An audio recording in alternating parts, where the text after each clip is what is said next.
An alien empire offered Earth safety. No war, no invasion. Just relocation. They said it was paradise. That it was our only hope. But something felt wrong. Too calm, too easy. Now whispers echo through the stars. A vanished species, rewritten. Minds, and a galactic plan Earth was never meant to survive. This is not a rescue. This is a trap, and humanity's only chance is to outthink an empire that never loses. Welcome to the Great Galactic Relocation. Start of STORY. The quiet vacuum of Sector 1319, nestled between a black hole and a slightly judgmental pulsar, floated the massive spire of the Galactic Council archive. Archivist Vrel hated Thursdays. Thursdays were when shipments from pre-candidate civilizations arrived, which meant junk, cultural samples, primitive artwork, digital recordings of cave chants. One time, a planet sent a live worm that recited poetry and exploded on Tuesdays. And this cycle, Earth, Planet 3, Sol System, population, chaotic. Their sample had come in a small box. It wasn't encrypted. It wasn't radioactive. It didn't even hum ominously. That was already suspicious. VRELL poked it with a sterile stylus. Nothing exploded. Disappointing inside was a rectangular object, a book, actual paper, no holograms, no biosync, no neural weave. A note was attached, greater than we were told to submit one. Cultural item. Here's a book. We hope you enjoy it. Try not to overthink the ending. Vrel squinted at the odd punctuation at the end. That little curve. That ... It looked like a smile. He hated it, already. He glanced at the title. Asterisk, whispers. Beneath the iron sky, asterisk, author. Unknown, genre. Fiction, fiction. Not history. Not science. Not philosophy. Just ... Story. Primitive, pointless, perfect for skipping. Vrel set it aside. But that night, after 13 cycles of reviewing fungal music from Gas World, for Vrel was bored, and bored minds are dangerous. Things. He opened the book. Page 1. It began with a voice, not a literal one, but something about the writing. Spoke. A world ruled by unseen machines, not overtly, but subtly, quietly, through emotions, algorithms, fear disguised as convenience. Humans, the protagonists, didn't know they were being manipulated. That was the twist. Or so Vrel thought. He kept reading, and then came Chapter 4, and that's when it happened. Vrel sat up in his chair. His spines bristled. His translator gland. HICCUPED. Because the twist wasn't that humans were being controlled. It was that they agreed to it. Willingly. Voluntarily. Because safety felt nicer than truth. They chose to obey, and never realized they had. Vrel closed the book. He stared at the wall. For 5 minutes. Maybe 6. His third heart skipped a beat. Fiction, he muttered, should not make you question your entire species. He opened the book again. He finished it by morning. He didn't sleep. By the next day, he had submitted a level 7 cultural alert, by standard protocol. This required a council quorum, a psychological analysis, and a sanity check for himself. He failed the sanity check. At the emergency meeting, Supreme Cherubin Gatuk blinked all 37 of his eyes at Vrel. You summoned this council. The Cherubin hissed, because a human story made you. What? Sad Vrel's voice shook, not from fear, but awe. I saw a world where trust is a lie, where love is programmed, where freedom is a mathematical illusion. That's called fiction, sneered a member from the Sentient Slime Coalition. We have those hours, are about sponge orgies. Vrel slammed a tentacle on the table. No, you don't understand. Humans don't just imagine monsters. They believe in them. They empathize with them. They become them. The room fell silent. He continued. They create characters who destroy galaxies, ... and then cry about it. They build villains with childhood trauma. They write gods who feel guilt. They read these things and go, same. Cherubin frowned. And this ... bothers you? Vrel nodded. I've never read anything that felt like it was looking back at me. By the end of the meeting, 2 members had requested neural cleansing. One delegate from the oxygen-herding clans of Glaxernine began openly weeping and asked if free will was real. Another asked what a metaphor was. That same day, copies of the book spread, not because it was required, but because curiosity is a plague. One by one, council members read it. One by one, they cracked. The next cultural cycle, Earth sent another message. Hope you enjoyed the book. We've got more. Want one with time travel and emotional damage. The council didn't respond. They were still trying to recover from the first one. Archivist Vrel had never seen an Orionian cry before. They didn't have tear ducts or feelings. But Counselor Trith of Orion Prime sat hunched over in the cultural analysis chamber, clutching a blanket and whispering, "Am I real or just well written?" This was after Chapter 9. Chapter 9 of Whispers Beneath the Iron. Sky had a scene where the main character realizes he might be a simulated being, not in a machine, but inside a story, being read by someone else. He looks up from the page and says, "Are you enjoying this?" That line broke Trith. The infection was spreading at first. They called it a literary ripple. Then, a narrative disruption vector. Then came the unofficial term, the fiction plague. 3 cycles after Vrel's initial report. 12 council species had read the book. 9 filed for psychological reinforcement, 4 submitted. Religious amendments. 1 began a war against punctuation. The first planetary-level casualty was KURO-9, a peaceful planet, known for its contemplative snails, and universally mandated naps. One of their representatives smuggled a translated copy to their homeworld, calling it harmless art. Within days, Coronine banned mirrors, declared empathy a threat to mental health. And burned down a poetry library that had existed for 7,000 years. The leader of the planet stepped down, claiming the book had opened doors inside him that led to screaming. His final statement was, "We don't need monsters under the bed. We carry them in our heads." The council formed a task force, its name, SAFE, Sanity Assessment and Fictional Exposure. Their job was to determine whether human storytelling posed a Type 5 cognitive hazard. They didn't get far. One of their agents read Chapter 13 and tried to classify irony as a biological weapon. Another carved the word subplot into their own shell.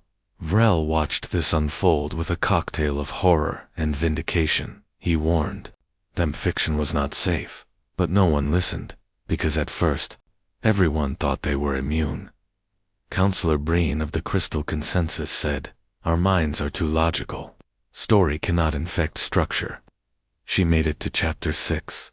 That's when a character tells a lie so perfect, so beautiful, that readers don't know whether it's a lie at all. Breen collapsed.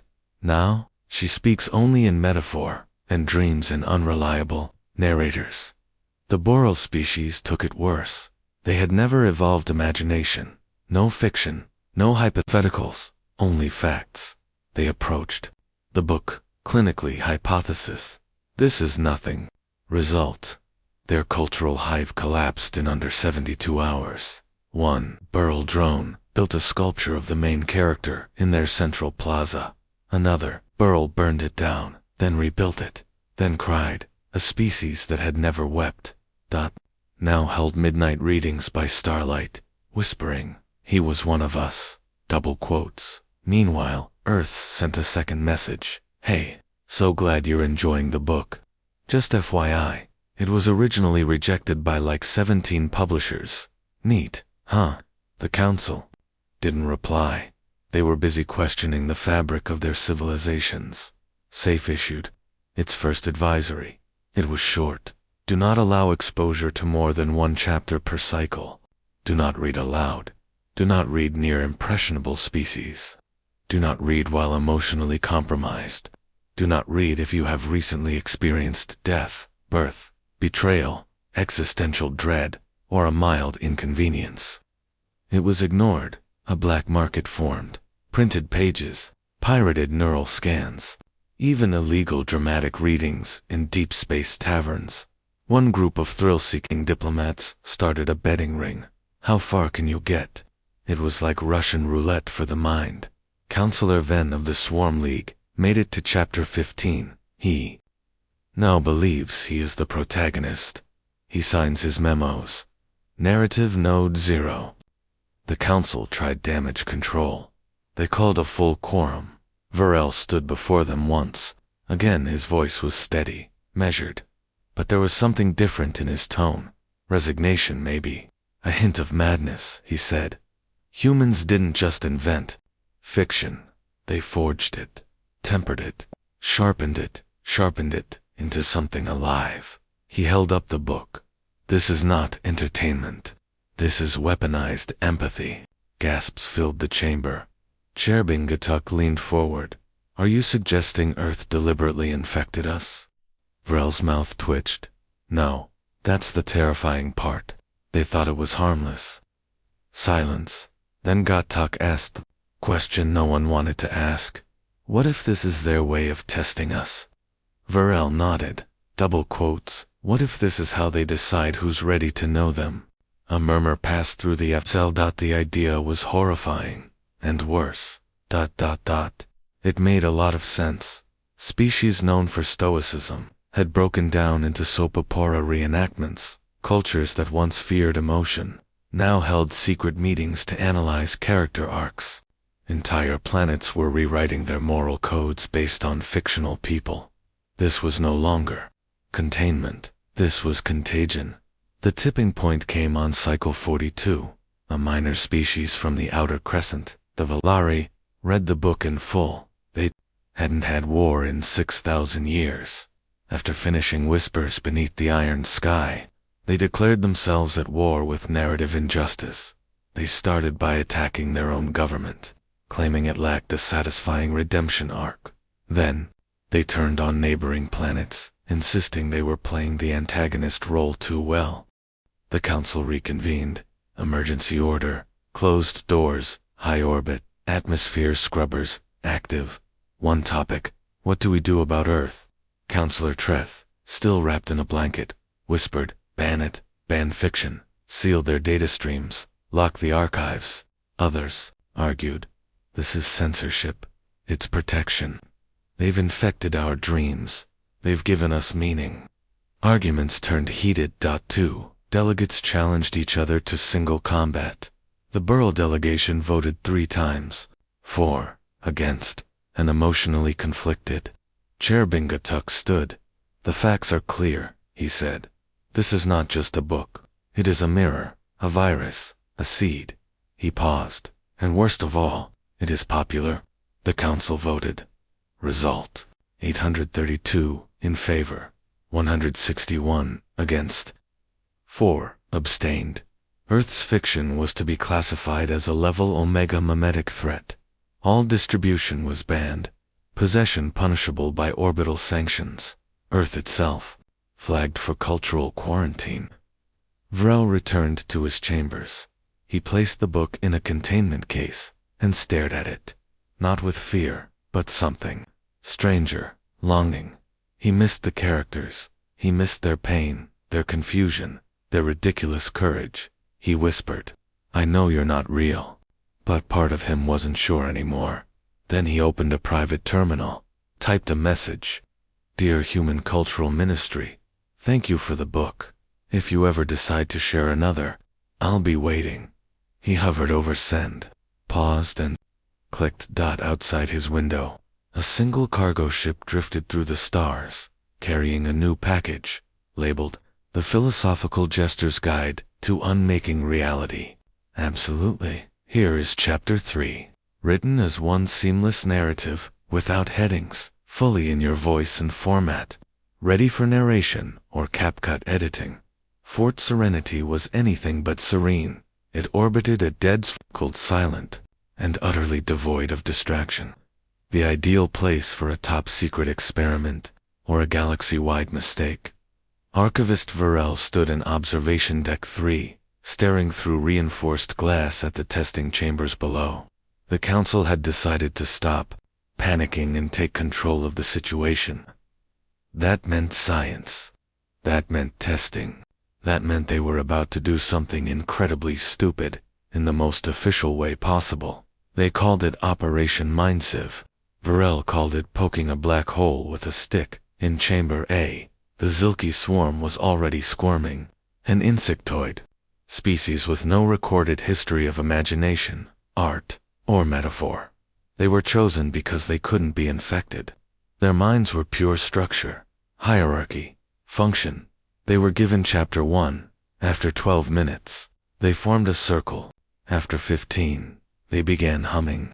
At the 20-minute mark, they tapped their forelegs in rhythm and repeated the book's opening line in unison. A world can end with a whisper. Technician Pharaoh frowned. Are they composing music? They don't have music, Vrel said slowly. They do now, Pharaoh whispered. The swarm had created melody. In under an hour, the Zilki invented music, because the book told them about silence. Vrel logged the result and closed the feed.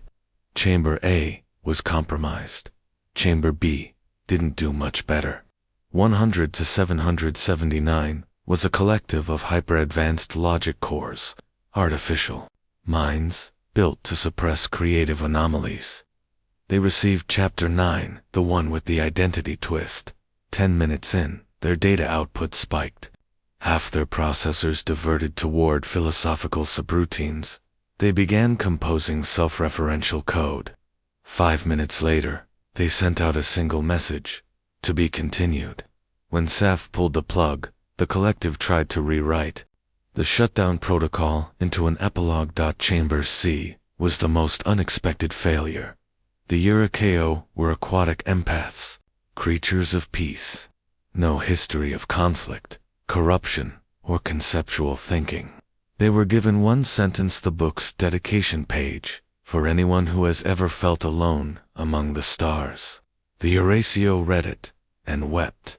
Their tears changed the chemical balance of their tank, forcing a lockdown. They requested to be left alone, so we can savor the ache, one of them whispered telepathically. A single sentence. That was all it took. Vrel began to suspect the book wasn't just dangerous, it was contagious. Back in the main hall, Dr. Kess briefed the exhausted researchers. Conclusion: fiction bypasses all known mental architectures. Imagination is not a prerequisite. It's a payload. She clicked through graphs. The infection curve had gone vertical.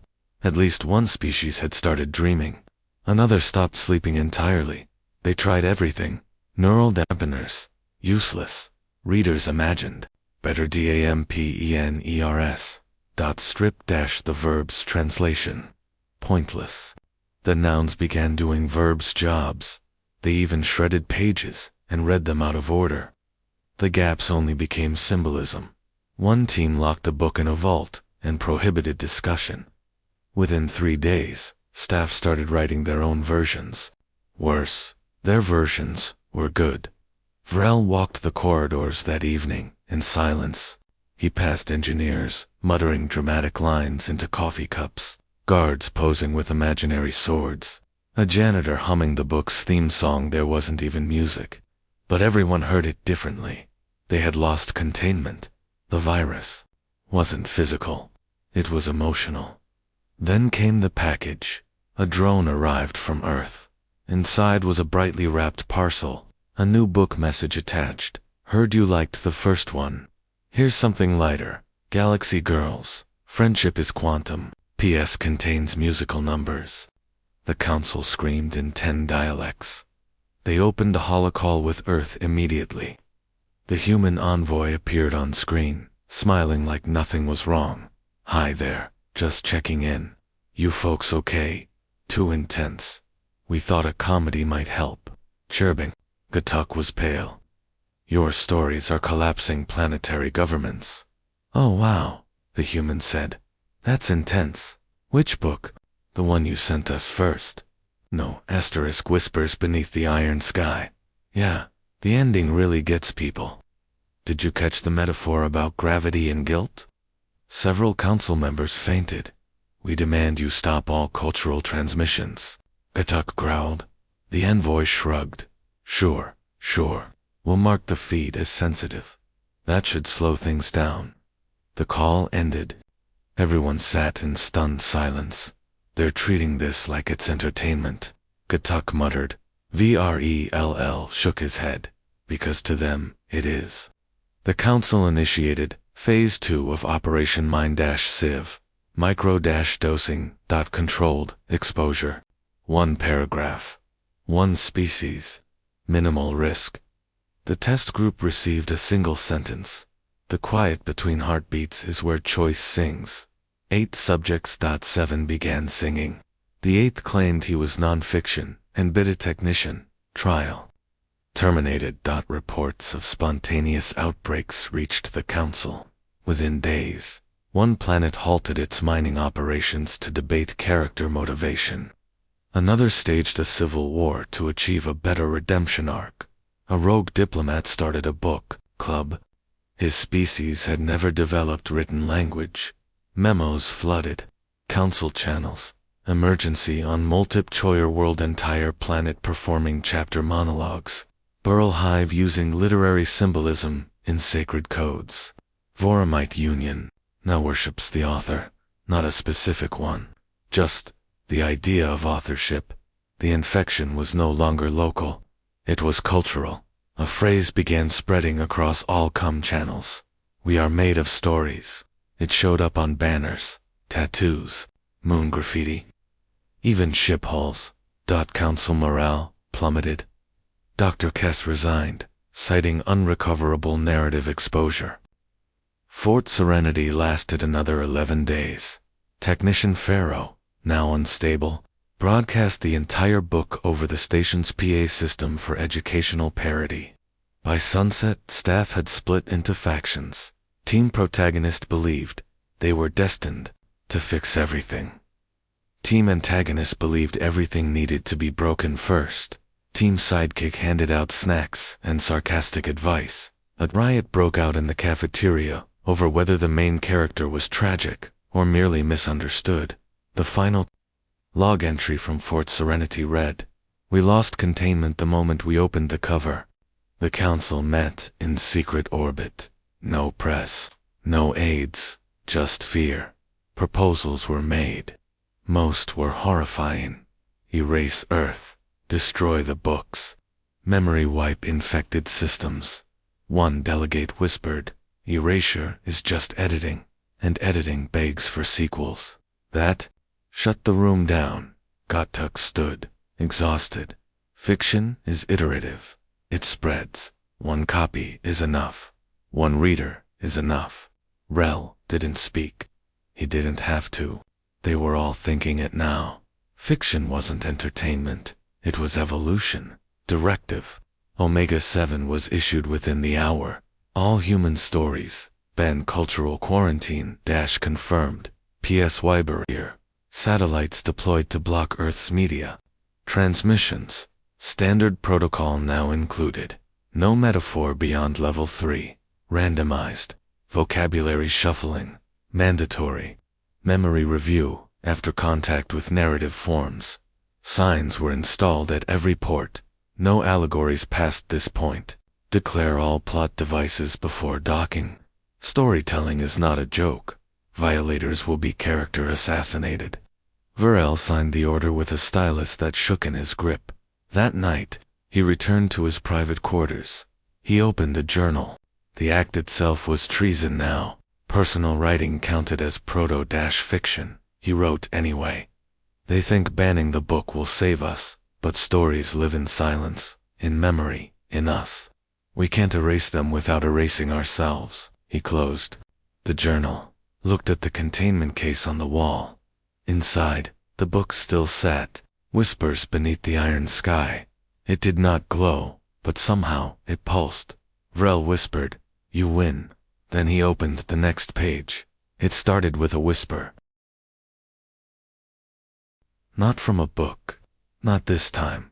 From the lower levels of Council Central, in a cafeteria. A junior logistics officer turned to her colleague and asked, "Greater than, if this is all a story, do we get to choose how it ends?" By the time her supervisor arrived, the two had left their posts. By the next cycle, they'd founded a literary cult. By the end of the week, it had 80,000 members. The whisper became a chorus, then a movement, then a plague. The council had no choice. They convened in Emergency Chamber Omega. Security doubled. Atmosphere scrubbed. A full sweep for metaphor traces. No symbolism allowed. All analogies confiscated at the door. Cherbing Gatuk looked out over the assembly, tired faces, nervous appendages, far too many quote tattoos. He slammed the emergency gavel. "This meeting is now in session. We are here to decide the fate of fiction." The first speaker was High Inquisitor Raltor. He was blindfolded, not for drama, for safety. He once glimpsed a spoiler and screamed for 6 days. He cleared his throat. "I've read 34 pages, he said, voice flat. "I now question reality. My wife, my job, my breakfast. Are they real, or just convenient exposition?" The chamber gasped. He wasn't the only one who felt that way. Counselor Breen stood, trembling. "I read chapter 11, the one where the villain becomes the narrator." Everyone winced. "That chapter made me care about someone I hated, then hate someone I trusted, then distrust myself." She sat down. No one clapped, not even ironically. Counselor Treth was next, still wrapped in his standard issue trauma blanket. His voice was weak but clear. "We thought fiction was noise, colorful lies, but it's a mirror, one we can't stop looking into." He gestured toward the giant projection of the book's cover, now displayed at the center of the chamber. "I don't know if it's magic or madness, but I know this. I used to know who I was, and now I just know who I'm not." A silence fell. Some delegates cried. Others took notes. One drew fan art. Chair Bingatuk stood slowly. "I have resisted this moment, delayed it, denied it. But denial is not a cure." He turned toward the quorum. "I hereby motion to declare all human fiction a Class 3 cognitive hazard." Murmurs. Gasps. A. Class 3 meant it joined the ranks of mind-erasing paradoxes and ancient cursed memes. That level was reserved for weapons that killed ideas. The vote passed. 900 to 2. The two dissenters were arrested for possessing narrative bias. The declaration changed everything. Within hours, libraries were purged. Translators blacked out keywords like protagonist, plot, and twist. Thought sanitizing filters were installed in public broadcasts. In some regions, laughter was classified as a prelude to storytelling. One moon outlawed bedtime altogether. Too many tales got told in the dark. Then Earth responded. A new drone arrived. Same smiling package.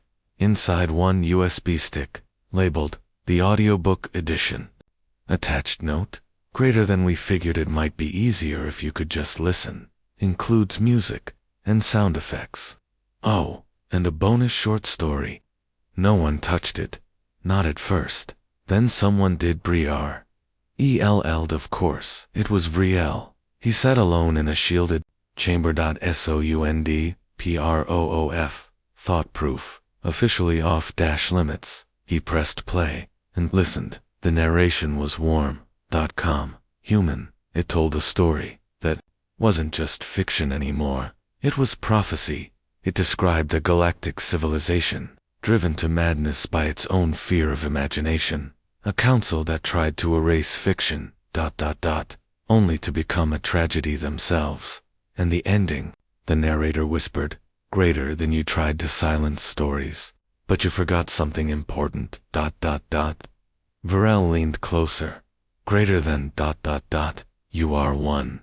He left the chamber 10 hours later, didn't speak, didn't blink, just handed the USB to the council, with a single sentence, greater than you need to hear this. They didn't. They destroyed it. Or tried to. But by then, it was too late. Because somewhere in the Andromeda sector, a freighter pilot was acting out a scene from Chapter 7, on Krivos 3. A school teacher used quotes from the book as moral guidance. And in the Orion Belt, a pop song hit #1 across 14 systems. Its chorus, "We are stories, wearing flesh." No one knew who wrote it. Everyone knew where it came from. The council issued its final warning. Greater than all human fiction is to be treated as mimetic contamination.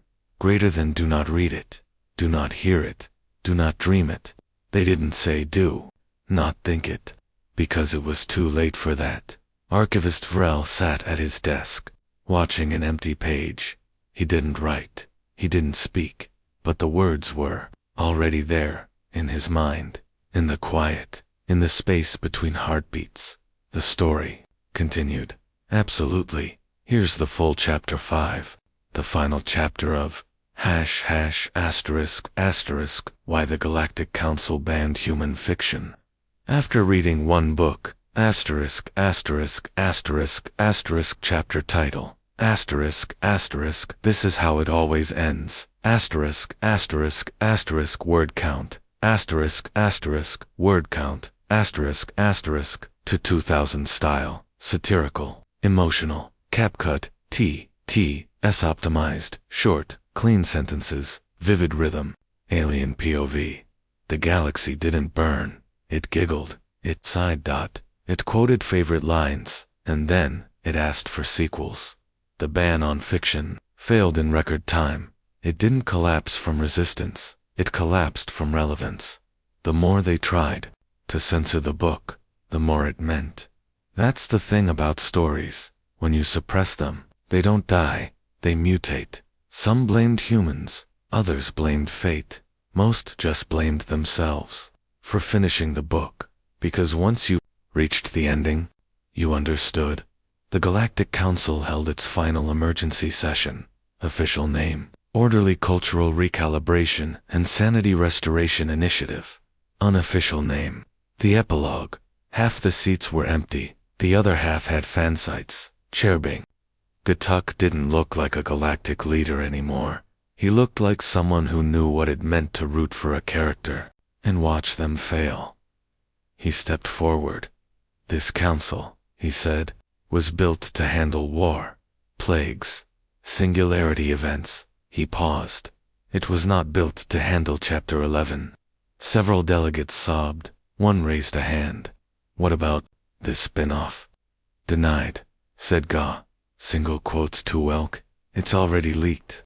In one sector, a rogue ambassador translated the book into 74 languages, not for cultural outreach, for character analysis. In another, a spacefaring fungus evolved faster after reading the climax. It developed plot by cycle 120. Fiction was listed as a controlled cognitive stimulant on 9,000 planets by cycle 121. It was the #1 export. Earth didn't say anything, it just waited. Then, they sent one last drone. No book, no package, just a message, a voice, the same, warm human narrator. Greater than to our dear neighbors in the stars. We didn't mean to hurt you. We didn't know it would spread. We just write. We imagine. It's not magic. It's survival. It's how we map the chaos. We told stories to survive winter. We told them to survive war. We told them because the alternative was silence. And now, we tell them to you. Because, if we're going to exist in the same universe, you deserve to know who we really are. The message ended with 4 words. Greater than this is how it ends. Nobody knew if that meant the story, or the galaxy, as it was. Archivist Vrel stood at the window of the now abandoned council chambers. Earth had been quiet for 3 weeks. No new transmissions, no new books, no new anything. The silence was worse than the stories. It felt ominous. Like the last page had turned. But someone was still holding the book. On the day the stars went dark, Vrel was alone. No alarms, no threat detected, just silence, total blackout. He activated the fail-safe scanners. The galaxy was fine.